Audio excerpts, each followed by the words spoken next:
안녕하세요. 김다영입니다.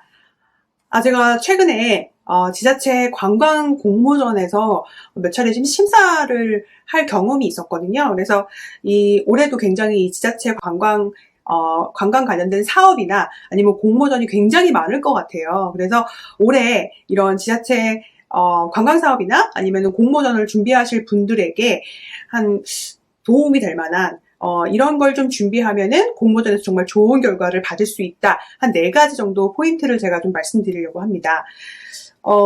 제가 말씀드리는 이런 포인트가 뭐냐면 심사 기준하고도 관련이 좀 있는데요. 대부분의 공모전이 거의 심사 기준이 거의 동일해요. 그러니까 어떤 기준이냐면, 한 4가지 정도 그 포인트, 제가 지금 말씀드리는 그 포인트가 표로 다 돼 있어가지고 골고루 점수를 받지 않으면은 어떤 항목에서 점수가 밀려버리면은 총점으로 공모전에서 선정이 되기 때문에 굉장히 불리합니다. 그래서 이 4가지 포인트를 잘 알고 계시면은 앞으로 어떤 사업 지원을 하시거나 정부에서 하는 어떤 사업 지원을 하시거나 공모전에 지원하실 때 큰 도움이 되실 거예요.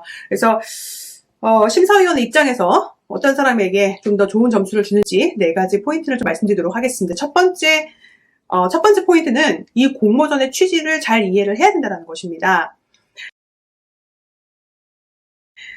생각보다 이 공모전이 어떤 주제로 열리며 왜 이 공모전에 이 정도의 예산을 분배하는지 이거를 잘 이해를 못하고 지원하시는 분들 정말 많아요. 그래서 나는 내가 지원하고 싶은 걸 한다. 약간 이런 식으로 본인 업체에 그냥 홍보를 하고 가시거나 이런 분들도 계시고, 그래서 생각보다는 그런 분들이 되게 많습니다. 그렇기 때문에 공모전이 어떤 사람을 원하는지 아니면 어떤 상품을 원하는지를 정확하게 파악을 하고 지원하시는 그런 센스가 필요합니다. 그래서 첫 번째는 공모전의 취지를 잘 보자. 그 공모전의 이름에 이미 힌트가 있습니다. 그래서 그 단어를 잘 꿰뚫어 보고 거기에 맞는 공모전 발표 자료를 준비하자라는 겁니다.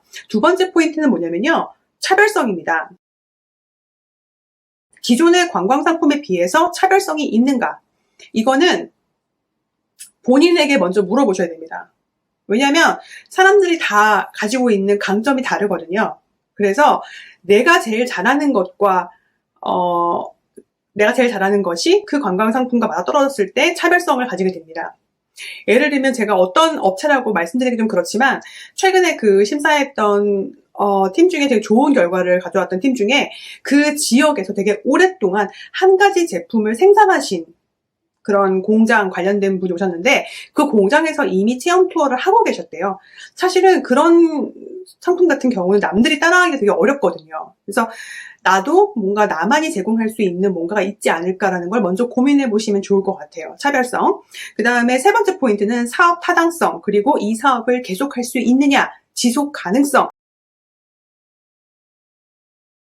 이 부분 3번 같은 경우가 약간 전문 심사위원들이 되게 눈여겨보시는 부분이에요. 저는 사실 관광 상품의 차별성이나 트렌드랑 부합하는지를 많이 보는 편이라면 다른 심사위원분들, 경험이 많으신 심사위원분들은 그 사업 타당성 부분을 아주 집중적으로 심사를 하는 편입니다. 보니까 너무 아직 나한테 주어지지 않은 예산을 가지고 어떻게 예산 분배를 할지를 정하는 건 굉장히 어려운 일이에요. 근데 대부분의 공모전이나 정부 지원 사업이 대부분 이 예산을 미리 편성을 해서 제출하라고 합니다. 그래야 사업타당성을 평가할 수가 있으니까요. 그래서 이 부분을 자기가 생각해서 되게 돈을 이렇게 저렇게 쓰겠다라고 하는 게 굉장히 어려운데, 그걸 디테일하게 짜지 않으면은 잘 몰라도 디테일하게 짜는 게 되게 중요한 것 같아요. 그거를 잘 모른다고 해서 그냥 대충 칸 2개 나눠가지고 그냥 홍보비에 얼마, 뭐에 얼마 이런 식으로 되게 좀 무성의하게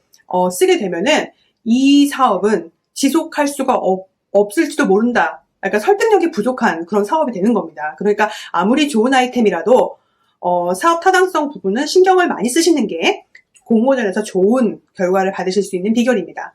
마지막 4번째 포인트는 뭐냐면요. 제가 가장 자신 있게 말씀드릴 수 있는 트렌드예요. 그러니까 관광 트렌드 전 세계적인 관광 트렌드를 좀 이해를 하고 그 트렌드에 맞는 아이템을 선정을 해야 이 공모전도요. 어떻게 보면 언론 매체에 좀 보도가 되고 뭔가 이슈를 만들기 위한 것도 있거든요. 그런데 너무 진부한 아이템, 예전에 있던 거에서 변형된 거, 이런 거를 하게 되면은 공모전이 이슈화되기가 되게 어렵습니다. 그렇기 때문에 트렌드도 어느 정도는 반영을 좀 해야 된다. 하지만 역시 차별성은 유지를 해야 된다. 이런 게 되게 어려운 거겠죠. 그래서 제가 취지라든가 뭐 공모전의 취지라든가 사업 타당성이라든가 이런 것들은 그때그때 공모전마다 다 맞춰서 가야 되는 부분이 있지만 전체적인 관광 트렌드는 제가 지금 좀 말씀드리면 좋을 것 같아요. 올해 관광 사업이나 이런 거 지원 준비하시는 분들한테 도움이 될 만한 트렌드 한 3-4가지 말씀을 드리면 첫 번째는 체험 관광 같은 경우에는 내국인과 외국인 중에 어떤 타겟을 집중적으로 공략하는지를 좀 명확하게 세우시는 게 좋습니다. 제가 지금 공모전 심사를 하면서 이번에 출품된 상품들을 보니까 이 내국인과 외국인 타겟을 좀 잘못 잡으신 팀들이 되게 많았어요. 1박 2일이나 원데이 상품 같은 경우에는 내국인을 대상으로 관광 상품을 잡으시게 되면 좀 애매한 부분이 있습니다. 정말 특이한 체험이 아니라면, 그런 관광 상품이 아니라면 경쟁력을 갖기가 어렵습니다. 예를 들면은 뭐 교통이나 숙박 같은 경우에 요즘에는 너무나 쉽게 예약을 할 수가 있고요. 그래서 한국인은 일단 자유여행 예약 플랫폼이 굉장히 발달되어 있고 체험 관광도 웬만하면은 요즘에 뭐 마에리얼 트립이라든가 이렇게 예약하기가 쉽기 때문에 차별성이 좀 없습니다. 그렇기 때문에 단기 여행 상품의 경우에는 외국인을 대상으로 하시는 게 좋고요. 좀 장기 상품, 소위 말하는 한 달 가기 같은 체류형 관광 상품은 한국인 대상으로 하시면 좋은데요. 이것도 지금 모든 지자체가 다 이 동일한 사업을 준비하고 있어요. 그렇기 때문에 좀 테마가 좀 특별해야 된다. 예를 들면 제가 이번 공모전 특강의 사전 설명회에서 제가 말씀드린 게 있는데 울릉도에 20대들이 가서 나의 첫 번째 울릉살이라고 해가지고 굉장히 좀 자기 미래를 준비하는 뭐 그런 시간을 갖자. 약간 갭이어랑 비슷한 거죠. 그렇게 좀 딱 테마와 20대라는 그런 타겟이 정말 분명한 그런 사업이었습니다. 그래서 이제는 체류형 관광도 정말 그 지자체의 특성과 맞는 테마를 제안하시는 게 필요하고요. 그 다음에 두 번째는 뭐냐면은 이 세계적인 밀레니얼 세대들의 관광 트렌드를 눈여겨보셔야 됩니다. 가장 대표적인 게 이제 윤리적 식생활이죠. 뭐 비건, 채식주의, 또 뭐 이런 것들. 그다음에 이제 신체적인 웰니스, 뭔가 이렇게 운동이나 이런 건강 이런 거에서 정신적인 웰니스를 추구하는 경향으로 지금 가고 있거든요. 그래서 정신적인 웰니스를 제공할 수 있는 상품들, 그리고 학습형 여행, 가서 학습, 뭔가 배우려고 한다라는 욕구가 되게 강하다는 거죠, 이 세대가.